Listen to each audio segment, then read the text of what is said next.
అందరికీ నమస్కారం. ప్రభుత్వ ఉద్యోగం కోసం ఎదురుచూస్తున్న వాళ్లకు ఇది నిజంగా ఒక గుడ్ న్యూస్. పోస్టల్ డిపార్ట్మెంట్ నుంచి ఒక అదిరిపోయే నోటిఫికేషన్ వచ్చింది. ఇది నిరుద్యోగులందరికీ ఒక గోల్డెన్ ఛాన్స్ అని చెప్పొచ్చు. అసలేంటి ఆ వివరాలు చూసేద్దాం రండి.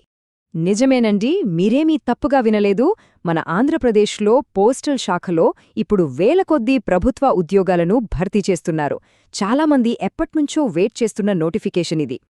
అయితే ఈ జాబ్ నోటిఫికేషన్లో అస్సలు సిసలైన హైలైట్ ఏంటో తెలుసా? దీనికి ఎలాంటి ఎగ్జామ్ రాయాల్సిన అవసరం లేదు. అవును, పరీక్ష లేకుండానే గవర్నమెంట్ జాబ్ కొట్టొచ్చు. అందుకే దీన్నొక సువర్ణ అవకాశం అంటున్నాం. సరే, మరి ఈ అవకాశానికి సంబంధించిన పూర్తి వివరాలు స్టెప్ బై స్టెప్ చూద్దాం. అసలు ఈ నోటిఫికేషన్ ఏంటి, ఎవరు అప్లై చేసుకోవచ్చు, జీతం ఎంతుంటుంది, అప్లికేషన్ ఫీజెంత, సెలక్షన్ ప్రాసెస్ ఎలా ఉంటుంది, ఇంకా ముఖ్యమైన తేదీలేంటి, ఇలా అన్ని విషయాలు ఇప్పుడు తెలుసుకుందాం. ఓకే, ముందుగా అసలు ఈ పోస్టులేంటో చూద్దాం. ఈ నోటిఫికేషన్లో మనకు ప్రధానంగా 2 రకాల పోస్టులున్నాయి. మొదటిది బ్రాంచ్ పోస్ట్ మాస్టర్, షార్ట్గా బీపీఎం అంటాం. ఇక రెండవది అసిస్టెంట్ బ్రాంచ్ పోస్ట్ మాస్టర్, దీన్నే గ్రామీణ డాక్ సేవక్ అంటే జీడీఎస్ అని కూడా పిలుస్తారు. సరే, పోస్టుల గురించి తెలిసింది కదా.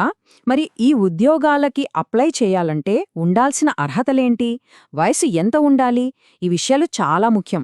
జాగ్రత్తగా వినండి. ఈ ఉద్యోగాలకు అప్లై చేయడానికి పెద్ద పెద్ద చదువులు అవసరం లేదండి. కేవలం 10th క్లాస్ అంటే 10వ తరగతి పాస్ అయితే చాలు. ఇక ఏజ్ లిమిట్ విషయానికొస్తే 18 నుంచి 40 సంవత్సరాల మధ్య వయసున్నవాళ్లు ఎవరైనా అప్లై చేసుకోవచ్చు. అంతేకాదు, కొన్ని కేటగిరీలకు వయసులో సడలింపు కూడా ఉంది. ఎస్సీ, ఎస్టీ అభ్యర్థులకు 5 ఏళ్లు అంటే 45 ఏళ్లు వరకు, అలాగే బీసీ అభ్యర్థులకు 3 ఏళ్లు అంటే 43 ఏళ్ల వరకు ఏజ్ రిలాక్సేషన్ ఉంటుందన్నమాట. ఓకే, అర్హతలు బాగానే ఉన్నాయి. మరి జీతం ఎంతిస్తారు, అప్లికేషన్ ఫీజు కట్టాలా?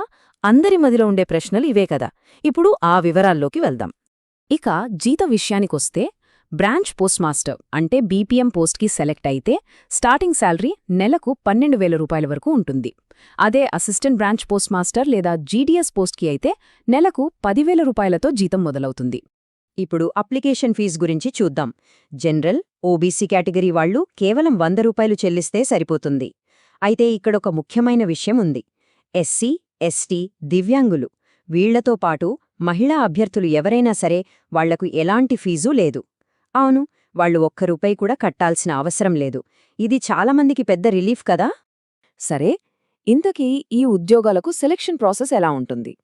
మనం ముందే చెప్పుకున్నట్టు దీనికి పరీక్ష లేదు. మరి ఎలా సెలెక్ట్ చేస్తారు? ఇంకా ఆన్లైన్లో ఎలా అప్లై చేయాలి, ఆ ప్రాసెస్ ఏంటో ఇప్పుడు చూద్దాం.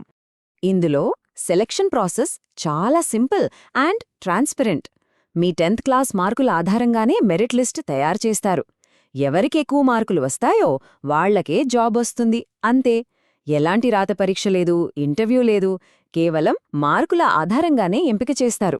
ఇక అప్లై చేయడం కూడా చాలా easy. First official postal department వెబ్సైట్కి వెళ్ళాలి.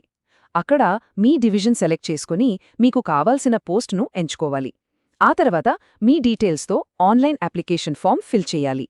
ఒకవేళ మీకు ఫీజు వర్తిస్తే ఆన్లైన్లోనే పే చేసేయొచ్చు. అంతే, మీ అప్లికేషన్ సబ్మిట్ అయిపోతుంది. అన్నీ ఓకే, కానీ అన్నిటికంటే ముఖ్యమైన విషయమేంటంటే టైం. ఈ ఇంపార్టెంట్ డేట్స్ అస్సలు మిస్ అవ్వద్దు. ఎందుకంటే ఒక్కసారి డెడ్లైన్ దాటిందంటే ఈ అవకాశం చేజారిపోయినట్టే. ఈ ముఖ్యమైన తేదీలను నోట్ చేసుకోండి. ఆన్లైన్ అప్లికేషన్లు జనవరి 31న మొదలవుతాయి. అప్లై చేయడానికి చివరి తేదీ బాగా గుర్తుపెట్టుకోండి, ఫిబ్రవరి 14. ఆ తర్వాత మెరిట్ లిస్ట్ అనేది ఫిబ్రవరి 28న రిలీజ్ చేసే అవకాశముంది. సో టైం చాలా తక్కువుంది. అస్సలు ఆలస్యం చెయ్యకుండా వెంటనే అప్లై చేసుకోండి. చూశారు కదా, కేవలం 10th క్లాస్ పాస్ అయితే చాలు. ఎలాంటి పరీక్ష లేకుండా ప్రభుత్వ ఉద్యోగం సంపాదించే అవకాశం ఇది. ఇంతకంటే మంచి గోల్డెన్ ఛాన్స్ మళ్ళీ మళ్ళీ రాదు. కాబట్టి అర్హత ఉన్నవాళ్లు అస్సలు ఆలస్యం చేయకండి. ఈ సువర్ణ అవకాశాన్ని తప్పకుండా అందిపుచ్చుకోండి. వెంటనే అప్లై చేయండి.